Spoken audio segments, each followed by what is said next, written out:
வணக்கம் நண்பர்களே. வளர்கிற போது கிடைக்காத அங்கீகாரம் வளர்ந்த பின்னாடி அங்கீகாரம் மட்டும் இல்லை, நமக்கு அங்கீகாரம் கொடுக்காதவங்க நம்மக்கிட்டே அடைக்கலம் தேடி வருவாங்க, ஆதரவும் தேடுவாங்க. ஒரு சாதாரண செடி பார்த்தீங்கன்னா நட்டு வச்சு வளர்க்குற போது போகிற வர ஆடு மாடெல்லாம் அதை தின்றதுக்கு முயற்சி பண்ணும். ஆனால் சரியான பாதுகாப்பு வேலி அமைத்து தண்ணீர் ஊற்றி பராமரித்து வந்தால் அதே மரமாக மாறும்போது அதே ஆடு மாடுகள் அங்கே இளைப்பாறுவதற்கு அடைக்கலம் தேடுவதற்கும் வரும்.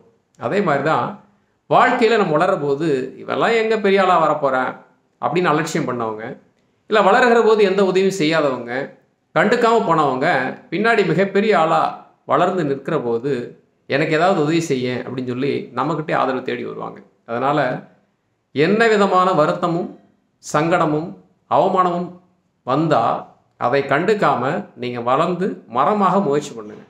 நிச்சயமாக உங்களை ஏளனமாக பார்த்தவங்க உங்ககிட்டயே வந்து கையேந்தி நிற்கிற காலம் ஒன்று வரும். மற்றொரு பதிவில் சந்திக்கலாம். நன்றி.